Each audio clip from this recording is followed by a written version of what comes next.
Bismillahirrahmanirrahim. Alhamdulillah wassalatu wassalamu ala khairi khalqillah wa nuri arshillah wa bahri ilmillah sayyidina wa syafi'ina wa maulana Muhammad ibn Abdullah wa alihi wa sahbihi wa man tabi'ahu wa walah wa ba'd. Faqala jami'u hadha al-kitab iskar qulub al-ashiqin bi ba'd khasa'is wa fada'il Sayyid al-Alamin sallallahu alaihi wasallam. Wa minha anna ni'amal jannati, wa minha, dan diantara keistimewaan, keagungan, keutamaan dan kemuliaan baginda Rasulullah sallallahu alaihi wasallam, apa anna ni'amal jannati min ghubari na'lihi sallallahu alaihi wasallam kama marra, sebagaimana juga sudah disinggung pada bab-bab sebelumnya, bahwa segala nikmat-nikmat surgawi, semua nikmat yang ada di surga, semua nikmat kenikmatan yang ada di surga itu adalah berasal, merupakan bagian daripada dedebuan yang ada pada alas terompah baginda Rasulullah sallallahu alaihi wasallam. Wa annal jannata mun'amatun bihi sallallahu alaihi wasallam, dan bahwasanya surga itu sendiri mendapatkan nikmat dari beliau. Surga itu sendiri menjadi penuh nikmat dengan sebab beliau sallallahu alaihi wasallam. Surga sendiri ketika dimasuki oleh baginda Nabi, maka surga yang mendapatkan kenikmatan, bukan baginda Nabi. Kita masuk surga, amin ya rabbal alamin, kita mendapatkan kenikmatan. Nabi yang masuk surga, surga itulah yang mendapatkan kenikmatan. Faqad qala ahadus salihin, para seorang ulama mengatakan, wa afdalul miyahi ma'un qad naba' min baini asabi'in nabiyil muttaba'. Sebaik-baik air, kan kita tahu ada air Zam-Zam, ada air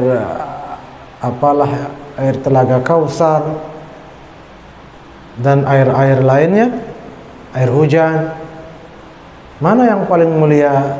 Mungkin umumnya orang air Zam-Zam atau air apa. Apa kata ulama? Bukan itu semua, tetapi sebaik-baik air apa yang pernah keluar dari jari jemari baginda Nabi sallallahu alaihi wasallam, yang waktu pasukan itu diberi minum, mengalir dari jari beliau, itu yang sebaik-baik air. Yalihi ma'u Zamzam, setelah air yang keluar dari jari Nabi, itu yang paling atas. Di bawahnya air Zamzam. Fal Kautsar, baru di bawahnya lagi telaga Kautsar yang ada di mana? Di surga. Ternyata airnya saja kalah, air yang ada di surga kalah sama, jangankan sama air yang keluar dari, sama air Zam-Zam juga kalah. Padahal air Zam-Zam ada di dunia. Coba, kan kita tahu surga itu sudah seakan-akan betul memang kenikmatan luar biasa di sana. Tapi banyak orang tidak tahu bahwa air yang ada di surga itu masih kalah, masih nilainya kalau dinilaikan pakai uang, misalnya dijual lah ya, misalnya dijual air telaga Kausar sama air Zam-Zam, sama air misalnya dijual sama air yang pernah keluar, mana yang paling mahal? Yang keluar dari jari Rasulullah sallallahu alaihi wasallam. Baru di bawahnya air baru nomor 3 telaga Kausar. Ya kenapa telaga Kausar kalah? Kalau di surga yang diimpikan semua orang muslim masuk surga dan bisa berenang-renang dan minum di situ. Kok kalah sama air Zam-Zam? Sekarang kita baca. Ay innal ma'a alladhi kharaja min kaffihi sallallahu alaihi wasallam afdalu min nahril kautsar alladhi fil jannah li'annahu afdalul makhluqati kulliha wa ajalluha 'alal itlaq. Kenapa air yang keluar dari jari Nabi lebih paling mulia? Karena keluar dari makhluk yang paling mulia. Karena keluar dari makhluk yang lebih mulia dari surga itu. Jadi gampanglah gitu kita, alasan logisnya sederhana itu aja. Terus kok air Zam-Zam sekarang nih? Wa ma'u Zamzam aidan afdalu minal kautsar. Air Zam-Zam pun lebih mulia daripada air telaga Kautsar. Kenapa? Lianna Allah Ta'ala ikhtarahu li ghusli qalbi habibihi sallallahu alaihi wasallam. Karena air Zam-Zam itu yang dipilih oleh Allah untuk memandikan hati baginda Nabi sallallahu alaihi wasallam yang kita tahu sebelum Isra Mi'raj dan beberapa momen-momen lainnya. Enggak sekali dada beliau dibelah lalu dimandikan, dicuci pakai air Zam-Zam, tidak sekali, tapi 2-3 kali. Tuh. Karena air Zam-Zam itu yang terpilih untuk dipakai memandikan bagian dalam daripada dada Nabi sallallahu alaihi wasallam, maka air Zam-Zam itu menjadi lebih mahal dia daripada telaga Kautsar.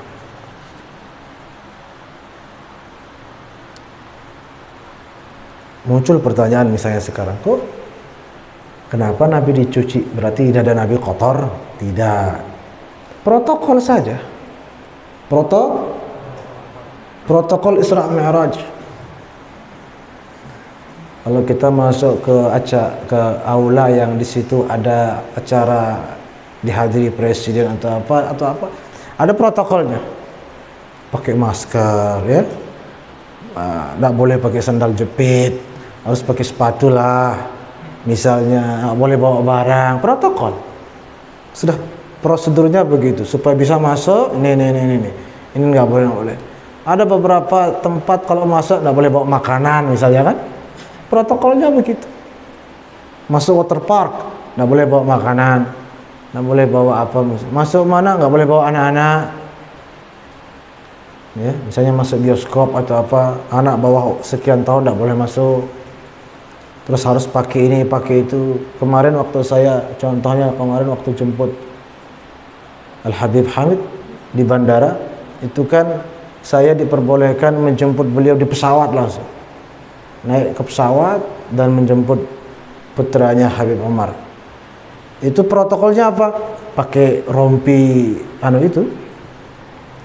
petugas itu. Pakai rompi itu nggak boleh, saya tolak. Oh nah, protokolnya begitu. Harus pakai itu. Kalau nggak boleh masuk pesawat dan menjemput langsung di pesawat. Nah itu terus harus pakai masker. Pakai masker.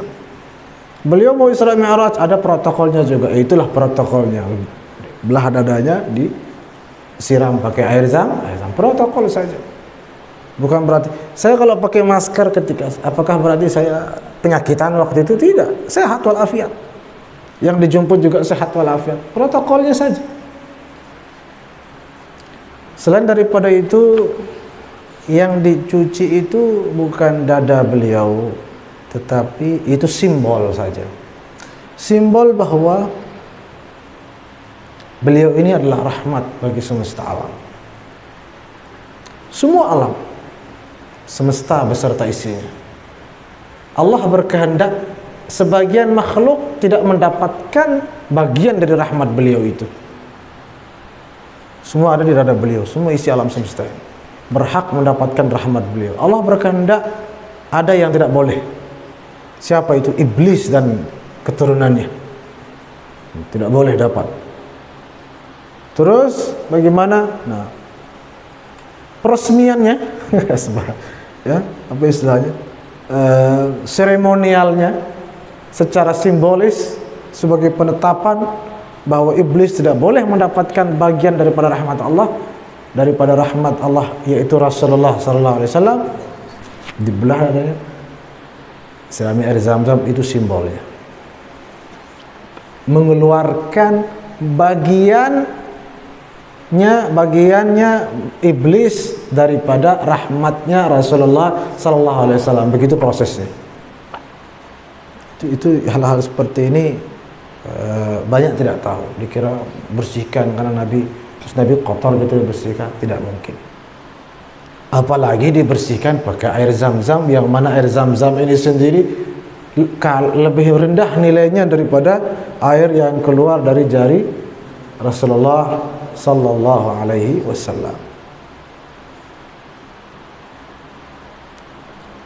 Kan air Zam-Zam ini kan Nabi Ismail, mukjizatnya Nabi Ismail itu pun keluar di kaki beliau kan, dengan sebab kaki beliau. Masa lebih mulia daripada air yang keluar dari jari tangan Rasulullah sallallahu alaihi wasallam? Oh, tidak bisa.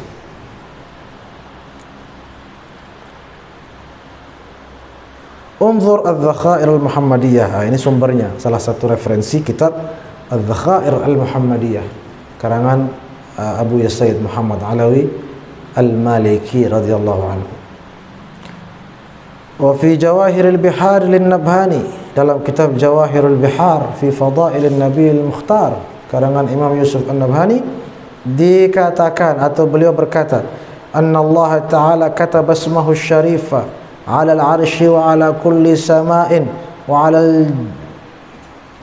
al-jinan wa ma fiha, bahwasanya nama Nabi terukir di atas arsy dan di atas setiap langit dan di atas setiap surga, di atas surga.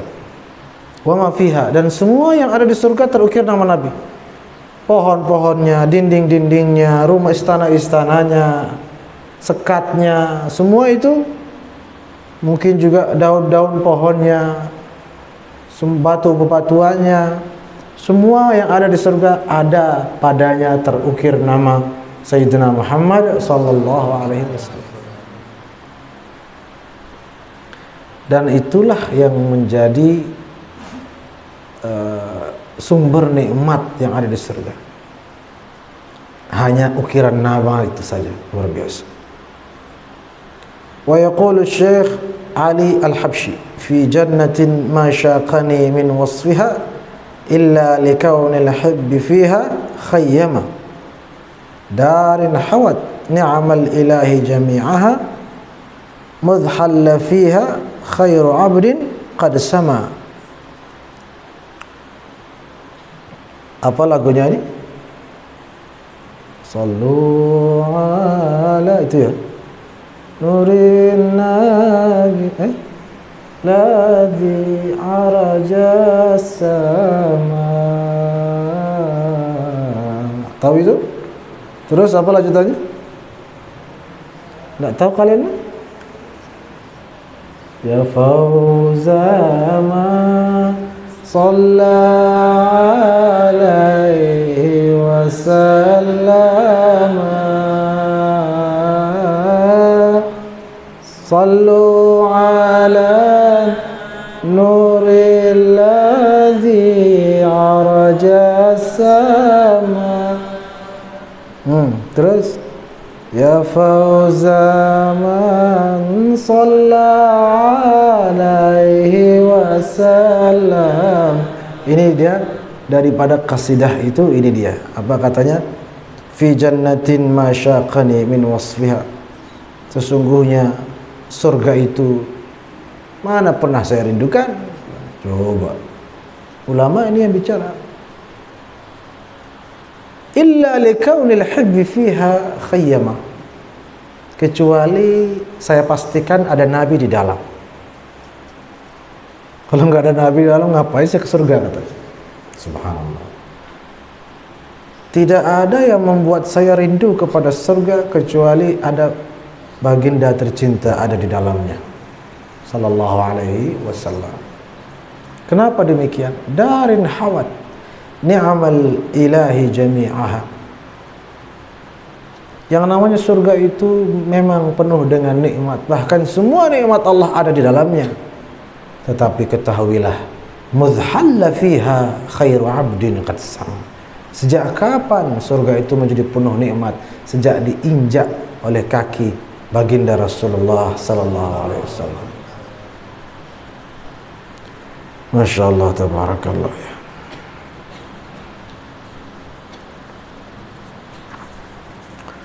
Wa fi kitab Yanbu'ul Jamal, dalam kitab lain Yanbu'ul Jamal judulnya. Yanbu'ul Jamal artinya apa? Sumber keindahan. Pengarangnya Syekh Muhammad Asy-Syarif Al-Hasani an Sadatina Ad-Dabbaq wa Ibn Ajibah wal Jili wa Abi Thalib wa Abu Ghairihim. Beliau yang pengarang kitab tadi mengutip dari Syekh Ad-Dabbaq, Syekh Ibn Ajibah, Syekh Abdul Karim Jili, Syekh Abu Thalib, dari banyak sumber. Apa isinya? Apa yang dinukil? Al-jannata wa na'imaha far'un min nurihi sallallahu alaihi wasallam. Bahwa surga beserta isinya adalah cabang daripada cahaya nur Sayyidina Muhammad sallallahu alaihi wasallam. Wa barizatun minhu, dan muncul daripadanya, dari cahaya itu. Wa annaha tartawi minhu, bahkan surga itu meminum dari cahaya Nabi. Walaysa fiha syai'un illa kana ismuhu sallallahu alaihi wasallam manqushan alaihi, dan tidak ada apapun di surga itu kecuali padanya terukir nama mulia baginda Rasulullah sallallahu alaihi wasallam.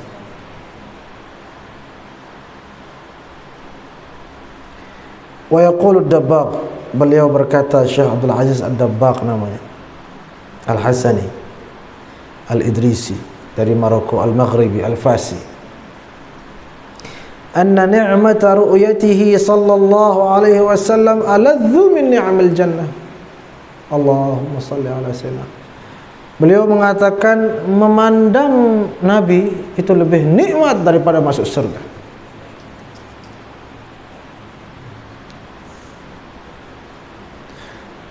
Bahkan min ni'amil jannati kulliha, dari semua nikmat surga. Kenapa begitu? Li'anna al-jannata dhataha tahinnu ilaih hanin al-walad ila abih. Bagaimana tidak, surga itu sendiri merindukan beliau sebagaimana rindu seorang anak pada ayahnya.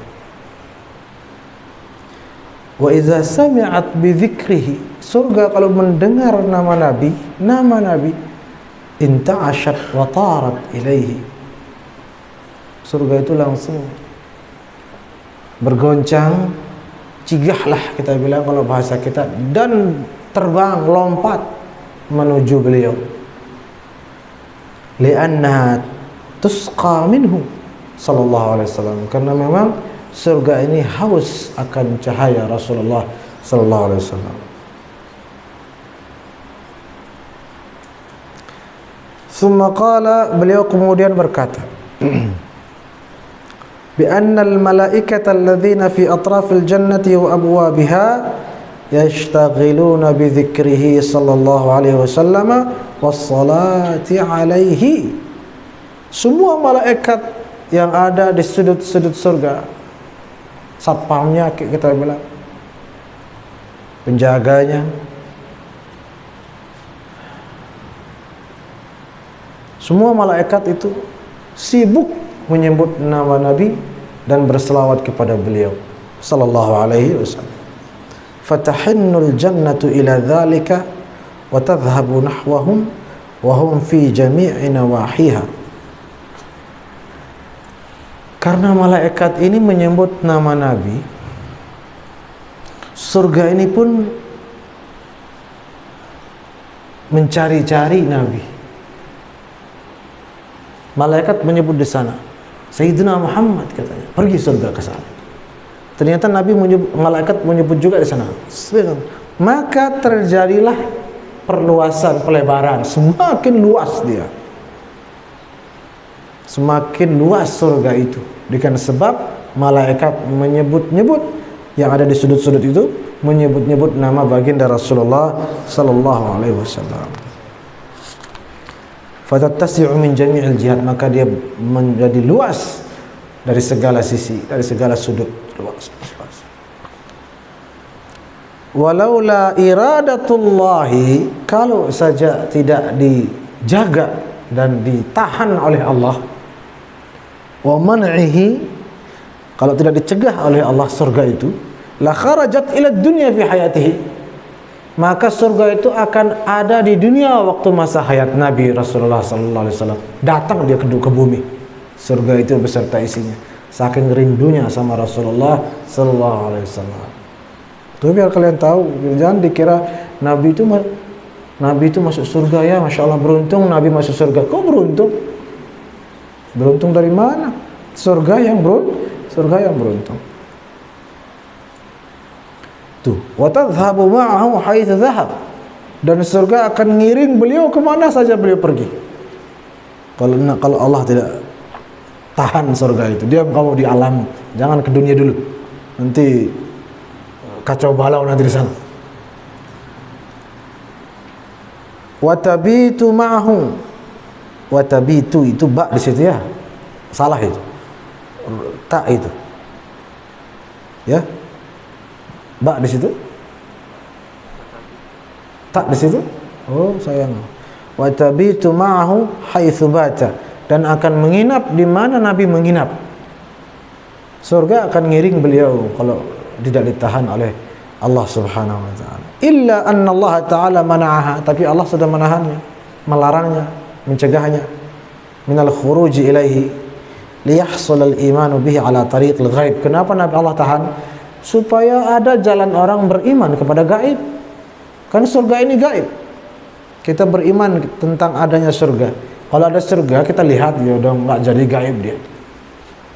Jadi ditahan sama Allah. Ya, kamu surga, diam kamu di tempat. Tahan rindumu sama Nabi, sama Rasulku, tahan. Nanti dia akan datang memberimu segala nikmat insyaallah. Wa fi khatimati Yanbu'il Jamal, pada penutup daripada kitab Yanbu'il Jamal tadi yang ditulis oleh Syekh Muhammad Asy-Syarif Al-Hasani, inda qawlihi sallallahu alaihi wasallam. Jadi ada hadis Nabi mengatakan bahwa surga itu ma la ainun ra'at wa la udhunun sami'at wa la khatara ala qalbi bashar. Kan ada hadis begitu. Yang namanya surga, kata Nabi, tidak pernah dipandang mata, tidak pernah didengar oleh telinga, dan tidak pernah terlintas di benak manusia. Apa kata beliau pengarang kitab tadi? Hadza bil far'i fa kaifa bil asli. Itu baru cabang. Bagaimana dengan yang asalnya, yaitu Rasulullah sallallahu alaihi wasallam. Itu nikmat cabang itu. Nikmat cabang, bukan akarnya. Akarnya itulah keindahan Rasulullah sallallahu alaihi wasallam, lebih istimewa lagi, lebih indah lagi. Itu sebabnya mengapa para waliullah orang waliullah tadi nama Syekh Abdul Aziz Dabaq mengatakan melihat Nabi lebih indah daripada masuk surga.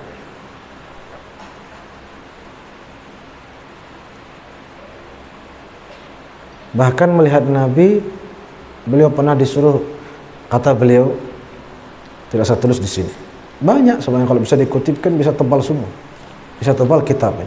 Jadi ini beberapa pilihan saja. Beliau di situ mengatakan, kalau saya suruh pilih melihat Allah atau melihat Nabi, melihat Nabi katanya. Ya, kok begitu? Dengan melihat Nabi itulah menjadi tambah indah memandang wajah Allah.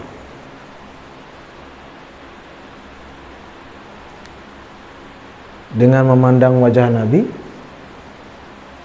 pantulan cahaya daripada memandang wajah Nabi itu yang akan membuat menjadi lebih siap, lebih matang, dan lebih indah memandang wajah Allah Subhanahu wa ta'ala. Itu diantara, ingat saya, ungkapan beliau. Malah semakin sering melihat wajah Nabi, semakin nikmat dan indah rasanya ketika memandang wajah Allah. Ya Rabb, mudah-mudahan kita semua mendapatkan dan meraih itu. Amin ya rabbal alamin. tidak bisa atau tidak dapat melihat Nabi, lihat para pewaris Nabi. Pada pewaris Nabi ada cahaya Nabi, ada pantulan cahaya Nabi. Yang namanya pewaris Nabi, namanya saja pewaris Nabi, pasti ada cahaya beliau di situ, ilmu beliau di situ, akhlak beliau di situ. Tentunya pewaris Nabi kan ilmunya, akhlaknya terutama, barokahnya juga. Maka itulah sebabnya an-nadhru ila wajhil alimi ibadah, memandang wajah orang alim ibadah. Kenapa? Karena al-ulama warathatul anbiya. Dan itu sebabnya dalam beberapa, malah mungkin hampir semua tariqah, semua tarekat itu ada wirid yang tata caranya menghadirkan wajah gurunya. Tidak perlu heran, karena memang ibadah, karena memang itu nikmat, di situ ada keberkahan. Kan sudah kita baca pada bab sebelumnya, ketika sejumlah sahabat kekeringan datang ke Siti Aisyah, curhat, mengadu. Apa kata Siti Aisyah? No, pandang makam Rasulullah sallallahu alaihi wasallam. Turun hujan. Itu memandang kubur Nabi, apalagi memandang Nabi. Jadi yang namanya memandang orang-orang saleh, memandang hal-hal mulia, memandang Ka'bah, kan mulia juga Ka'bah. Itu sebabnya kalau salat di manapun, sunnahnya melihat tempat sujud, kecuali salat di depan Ka'bah. Sunnahnya bukan lihat tempat sujud, sunnahnya melihat Ka'bah. Jangan begini kalau depan Ka'bah besok. Begitu lihat Ka'bah. Ya Rabb, mudah-mudahan bernasib semua ya Rabb. Secepat-cepatnya insyaallah. Kecuali salat menghadap makam Nabi, nggak boleh. Kenapa? Membelakangi kiblat nanti jadinya. Karena kiblat di sini, makam Nabi di sini. Masalah begitu. Nah, itu nanti digorok nanti sama orang-orang sana. Ya Rabb, kan nanti di surga kita akan diberi nikmat bersama bidadari. Ini kan cewek, berarti bersama kita yang cowok, maksudnya? Berarti bersama kita yang cowok. Iya, iya, oke. Kalau yang cewek sama siapa? Nih saya kasih tahu ya. Kalau sudah mala ainun ra'at, kata Nabi, tidak pernah dipandang mata, berarti jangan bayangkan cewek. Karena cewek dipandang mata. Betul apa tidak? Pernah akan dipandang mata cewek? Kata Nabi, surga itu nikmatnya tidak pernah dipandang mata. Berarti jangan harap seperti itu yang kamu pandang itu. Wala udhunun sami'at wala khatara ala qalbi bashar. Bahkan dalam hati kita terbayang, terbesit, bersemayam, terpatri, entah apa namanya, bayangan seorang bidadari.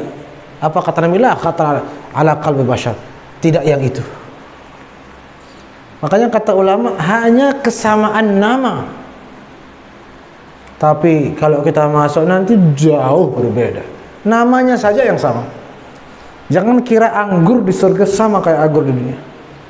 Kalau kita sebut anggur kan anggur, ada yang warna ungu, ada yang warna hijau, ada yang warna apa lagi itu kan,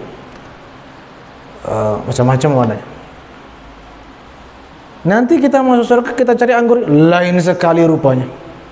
Loh, ya itu kesamaan nama saja. Kesamaan nama. Maka begitu juga bidadari. Mungkin juga yang Anda bayangkan, Anda peluk, Anda gandeng, Anda cium, Anda apa, enggak ada begitu. Selama terbayang berarti bukan itu. Kalau enggak, salah dong Nabi. Hasyalillah. Kan Nabi sudah bilang tidak pernah terpandang mata, tidak pernah didengar telinga, dan tidak pernah terbesit dalam hati manusia ataupun pikirannya. Berarti semua yang Anda bayangkan, senikmat dan seindah apapun sampai membuat Anda terlena, tidak ada berarti itu di surga. Tapi lebih indah dari itu pastinya, kan gitu. Jangan oh kalau gitu tidak jadi sudah saya melihat masuk surga. Lebih indah dari itu yang ada gitu. Kayak gimana? Baru dikasih tahu sama Nabi. Tidak bisa diungkap. Kalaupun ada sebutan-sebutan di Quran, di Sunnah tentang isi surga, kesamaan nama saja. Anggur, apel atau namanya saja anggur apel, tapi ternyata di sana, dunia apel nih, oh memang dunia apel seluruh dunia, tapi apel surga begini, paham? Begitu juga dengan bidadari. Jadi jangan dikira kasihan dong cewek-cewek nggak ada bidadaranya. Itu semua itu khatar ala qalbi bashar. Jauh dari itu, tidak ada yang begitu. Jangankan cewek nggak ada bidadaranya, bidadari kalian saja tidak seperti yang kalian bayangkan juga kok. Enggak seperti yang malah kalau kalian bayangkan malah bisa takut kalian. Ayo kalau kita ilustrasikan yang ada di riwayat-riwayat, di beberapa riwayat sunnah tentang sifat bidadari, tembus pandang kulitnya katanya, kelihatan tulangnya. Itu dalam hadis ada. Ayo bayangkan, kan seram dong jadinya.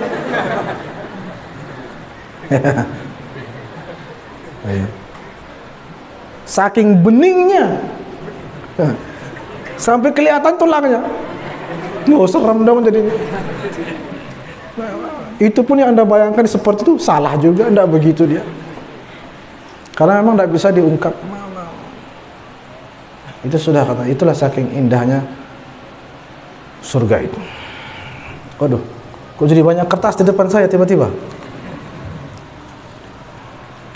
Ketika Nabi menerima, ini satu hal penting. Lalu kenapa disebut-sebut itu? Itu motivasi saja. Karena orang suka sama itu. Jadi motivasi supaya dia beramal soleh, dikasih tahu, ini yang kamu suka anggur kan, di sana ada anggur loh. Kamu suka bidadari kan, itu ada bidadari. Perempuan tidak akan suka bidadari, dia lebih milih emas, hiasan. Makanya di Quran kalau bagi perempuan itu amin sundusin wa istabrak itu kan, sururin ranjang-ranjangnya dari emas, semua dari emas. Oh, perempuan kan pasti emas doang bayangannya. Makanya kalau kalian menikah harus rajin belikan istrinya emas. Karena kalau ada emas dan Anda, emas yang dipilih Anda dibuang. Enggak sih, enggak sampai begitu ya. Tapi itulah tabiat wanita pada umumnya, dia lebih memilih perhiasan daripada laki-laki dengan berbagai kegantengan dan ketampanannya. Perhiasan lebih dipilih. Jadi kalau perempuan dikasih motivasi bidadara, tidak melek dia nanti beramal soleh.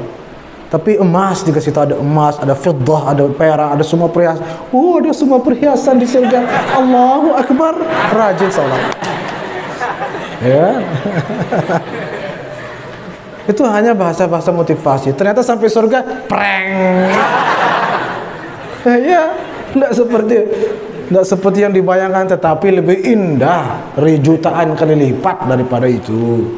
Bukan berarti bakal nyesel, dah sih. Masya Allah, ternyata kan begitu.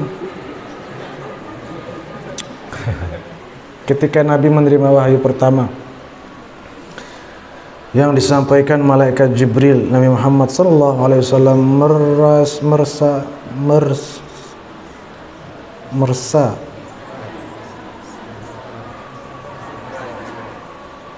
merasa ketakutan, berarti kurang huruf A ini. Ketakutan melihat sosis. Kok sosis? Sosok.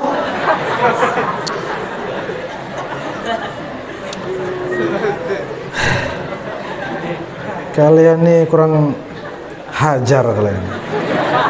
Apakah Nabi sosok malaikat Jibril, apakah Nabi benar-benar takut terhadap makhluk yang lebih bawah derajatnya dari beliau? Ya, tidak seperti itu pastinya. Semua itu seperti bahasa tadi saya katakan protokol. Di situ sebenarnya yang membuat bukan melihat sosok malaikat Jibrilnya, waridatnya. Ada namanya waridat, kalau kita belajar tasawuf ada namanya waridat. ada sesuatu yang merasuk ke dalam hati. Itu yang membuat kemudian bereaksi seperti itu. Contoh kisah Nabi Musa. Kisah Nabi Musa.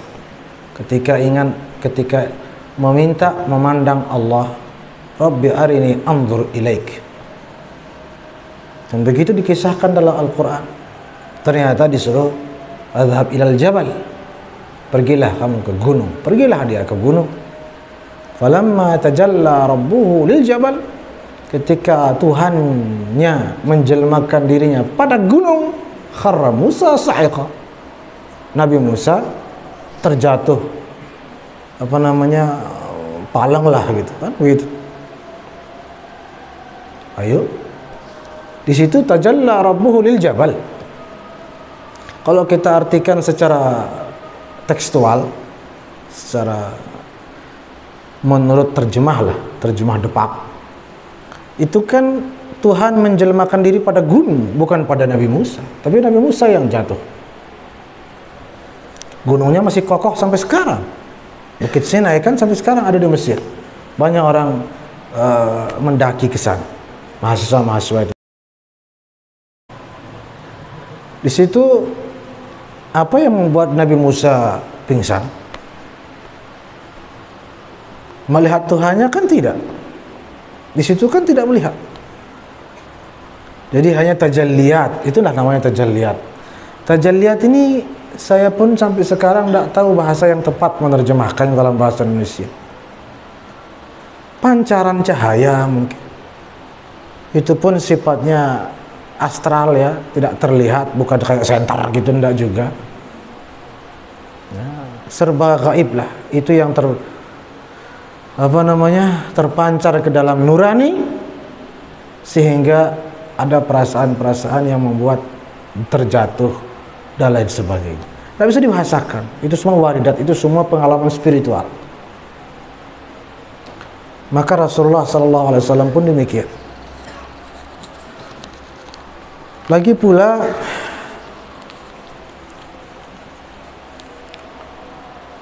Nabi ketika di dunia itu ada undang-undang yang harus diikuti. Undang-undang hidup di dunia. Undang-undang hidup di dunia apa? Sakit kan? Nangis kan? Apalagi? Kan Nabi mengalami itu semua kan? Waktu meninggal putra beliau Sayyidina Ibrahim radhiyallahu anhu, kan beliau nangis. Nah sekarang kan bisa saja kita nanya pertanyaan serupa, masa Nabi sedih? Ya, undang-undang hidup di dunia. Nabi sakit. Padahal ayo,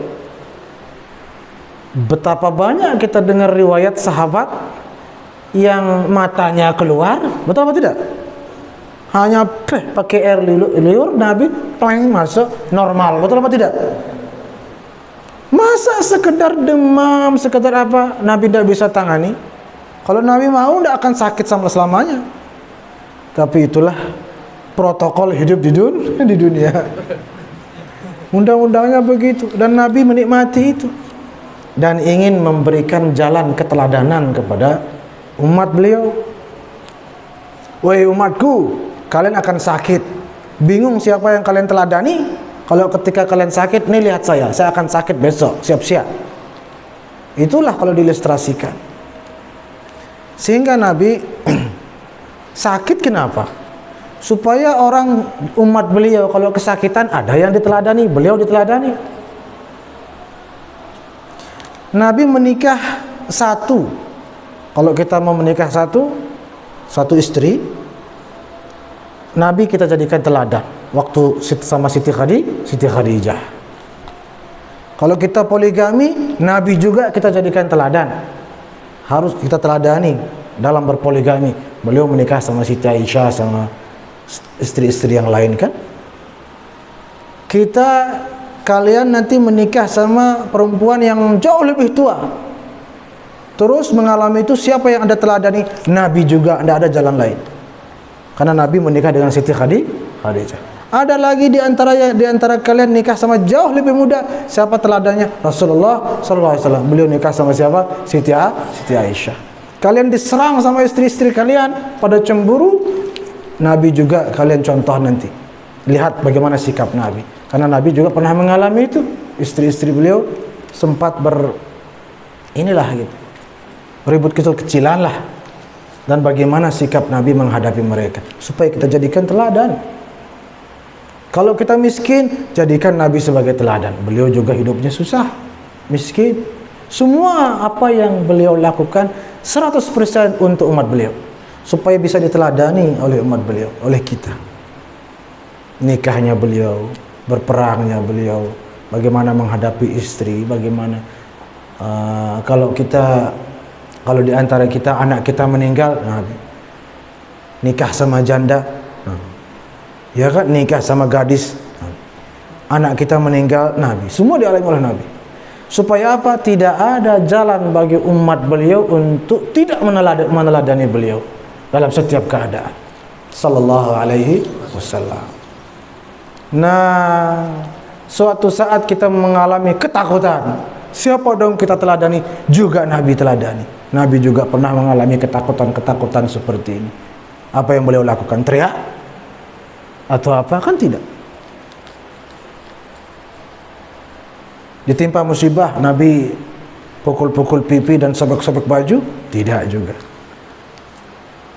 Jadi hal-hal seperti ini adalah bagian daripada Nabi ingin memberikan contoh supaya bisa diteladani ketika kita mengalami pengalaman serupa. Seperti Nabi sujud sahwi, lupa sesuatu, kekurangan rakaat waktu salat zuhur atau salat asar, Nabi sujud sahwi. Kan bisa saja orang kita nanya juga, kok Nabi lupa? Masa Nabi melamun atau menghayal? Bukan begitu, semeton ngaji. Nabi itu tahu, justru karena kita yang suka melamun, Nabi kasih pelajaran. Kalau kalian melamun terus lupa rakaatnya, lakukan sebagai berikut. Nih saya contohkan. Itu maksudnya. Kok Nabi Adam berdosa? Kan Nabi maksum. Ilaha illallah, ngaji semeton ngaji. Beliau itu memberikan pelajaran kepada semua anak-anaknya. Anak Adam ini yang banyak dosanya. Woi anak-anakku, kalian besok banyak dosa. Apa yang kalian lakukan anak-anakku ketika berdosa? Langsung taubat ya. Nih contohnya, ayah kasih contoh ya nak. Dikasihlah contoh, dia makan buah kuldi langsung bertobat. Astagfirullahaladzim. Supaya kita ikut. Oh terima kasih Bapak, sudah jelas contohnya sekarang. Keruan sudah apa yang kita lakukan besok kalau kita berdosa. Itu bukan malah gitu, kok Nabi. Nah, itu namanya umat kurang ajar nama itu ya. Wallahu a'lam.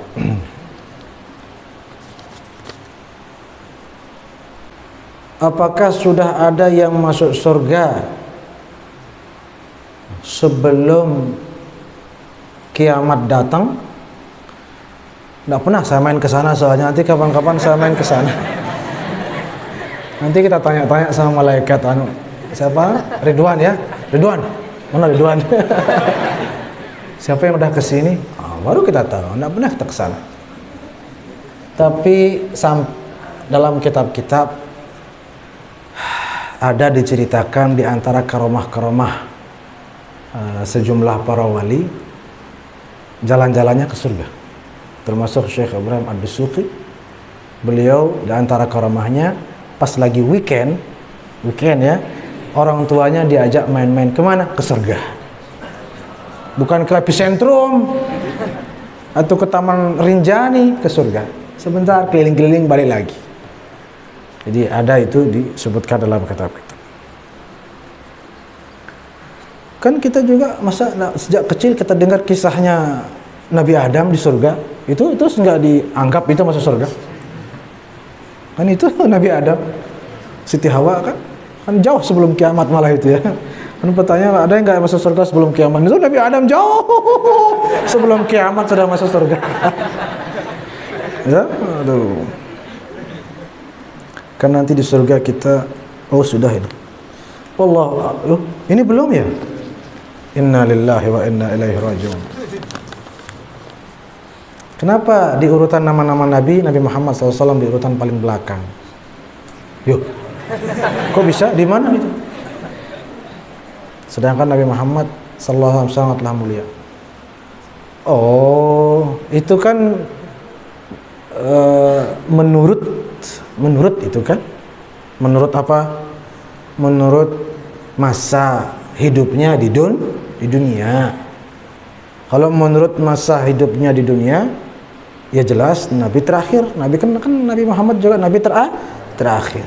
Jadi kalau ditaruh di tengah atau di atas kan para pemula yang masih belajar agama kan heran, loh. Kan Nabi Muhammad terakhir, kok di sini nanti begitu lagi nanyanya? Itu menurut apa dulu? Tapi kalau menurut kemuliaan dalam Al-Quran saja,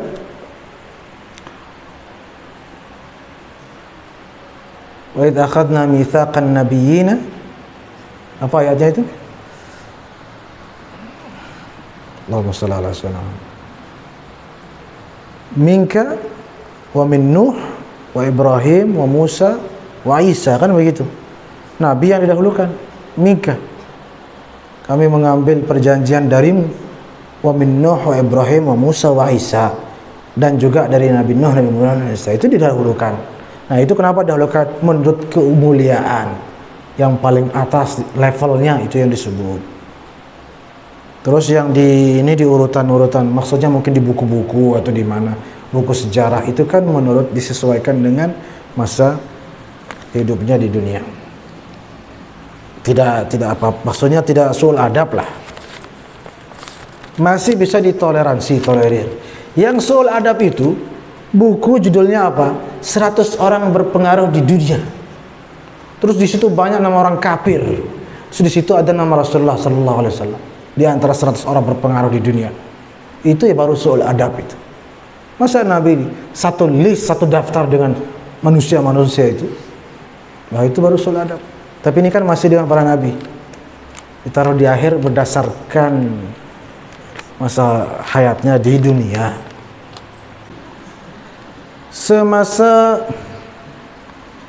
Semoga Tuhan Guru sehat walafiat. Amin. Terima kasih banyak. Wa iyyak. Sebelumnya tiang minta maaf Tuhan Guru. Nggih, sama-sama saling maafkan. Luar dan dalam, nggih, luar dan dalam juga sama. Nenek kaji selebih kuasa.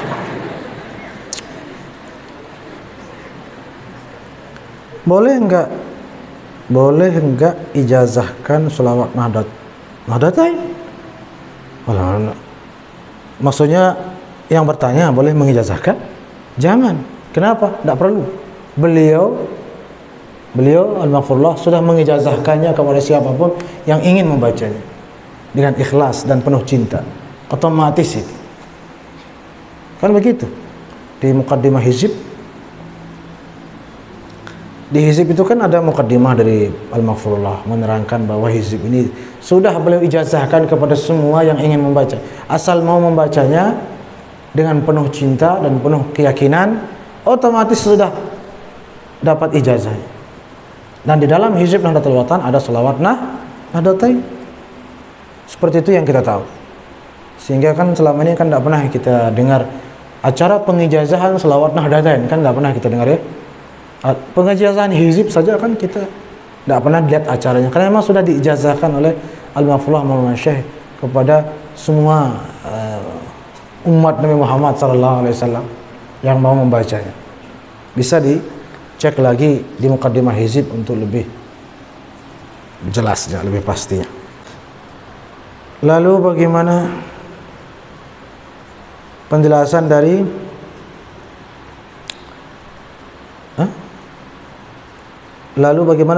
dari seorang suami dan istri yang dipertemukan atau disatukan di surga? Penjelasan apa? Apa yang dijelaskan? Penjelasan dari seorang suami dan istri yang dipertemukan atas atau disatukan di surga. Tidak paham saya bertanya. Suami ketemu istrinya di waktu di dunia, ketemu di surga. Mohon penjelasannya. Apa lagi yang mau dijelaskan? Ya ketemu sudah di surga. Apa lagi mau dijelaskan bagaimana ketemunya main umpat-umpat gitu? Hai, sebut gitu. Mana saya tahu. Ya mungkin lebih romantis lagi daripada itu. Kan begitu. Wallahu a'lam bishawab. Mungkin maksudnya kaitannya dengan bidadari. Nggak akhirnya tempeleng sama istrinya nanti kan, dia cemburu atau apa, semua itu di dunia, semua itu di dunia. Kenapa harus dipaksakan surga itu kayak di dunia? Banyak kita dengar cerita-cerita kolot di surga nggak ada rokok katanya, atau apalah, banyak cerita-cerita yang sesungguhnya tanpa disadari menanamkan ke masyarakat, ke hati jamaah, bahwa kayak dunia dia undang-undang dan selera-seleranya dan cita rasanya dan angan-angannya jauh tidak bisa disamakan. Karena ada cerita-cerita itu, ada rokok, ada dia cari rokok, tiba-tiba ada rokok, nggak ada api, disuruh malaikat pergi ke neraka. Karena di sana ada api, dikira juga api yang di neraka itu kayak api yang di sini. La ilaha illallah. Dikira juga akan melihat orang merokok di surga. Kenapa disamakan keinginan di surga sama dengan keinginan di dunia? Kenapa seperti itu? Semua akan dirubah oleh Allah. Kan jasad kita ini berubah total. Tinggi kita segimana kan gitu. Bayangkan kita tidak pernah BAB, pipis juga tidak pernah. Kan berarti berubah drastis kan? Semua kita makan tapi tidak kita keluarkan. Berarti kan berubah semua. Itu baru jasad. Begitu juga perubahan pada perasaan, keinginan, selera dan lain sebagainya. Sedih, kenapa sedih? Begini nikmatnya rokok tapi tidak ada rokok di surga katanya. Masa akan menginginkan rokok di surga gitu? Kan kurang kerjaan sekali itu. Ya Allah ya Karim. Ada seorang khatib, saya tutup dengan cerita, dan ada pertanyaan lagi. Begitu juga dengan cemburu-cemburu itu, semua itu di dunia itu, semua itu di dunia. Semua itu di dunia. Di surga tidak ada begitu itu. Bahkan mohon maaf, ada waliullah mengatakan tidak ada yang namanya jima, itu tidak ada. Kan jima terbayang nggak sama kalian? Sangat terbayang kan setiap malam mungkin. Kan tadi sudah Nabi mengatakan tidak pernah terbayang dalam hati dan benak. Kalau itu terbayang berarti nggak begitu terjadi. Ayo, tidak melihat jadinya masuk surga, terserahlah. Itu kan keinginan di dunia. Nggak ada seperti itu. Makanya yang belum menikah segera menikah. Karena tidak ada itu besok di surga. Dikatakan dengan memandang saja, tapi itu sudah triliunan kali lipat nikmatnya daripada jima di dunia ini.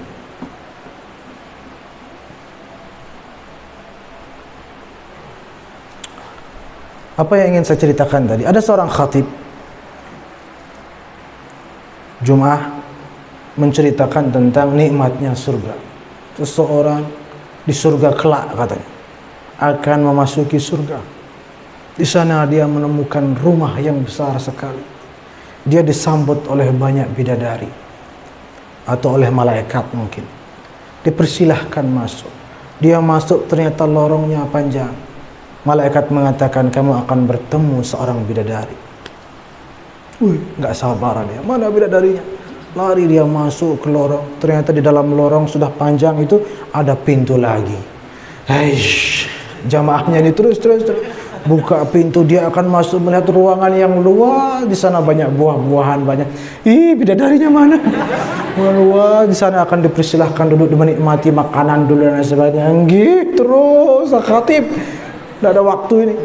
Hanya setelah dia makan buah dipersilahkan masuk ke pintu yang baru. Ya Rabbi, ada pintu lagi. Masuk pintu lagi, selamat kamu akan disambut oleh seorang bidadari. Ya engkau pecah. Lewat lagi. Jamaah ini, jamaah Jumat ini yang nggak sabaran.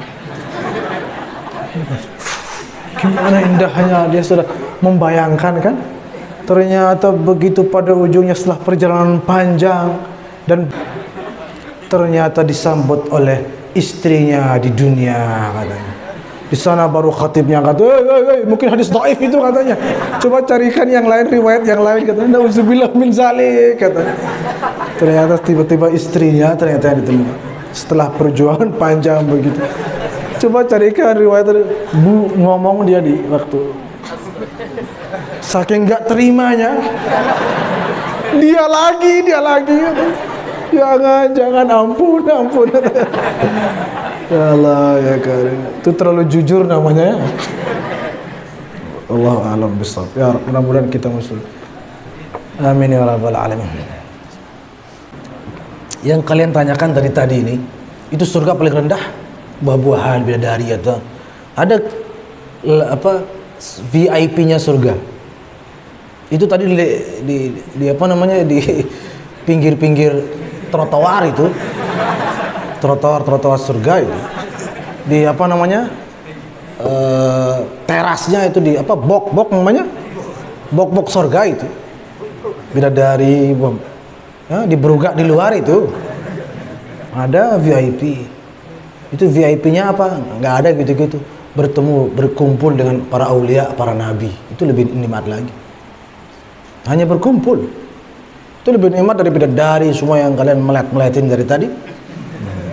Ada lagi VVIP, very important people. Nah, gitu. Itu sudah bermusyahadah dengan Allah Subhanahu wa taala, memandang wajah Allah, itu sudah nikmat. Aqimus shalah.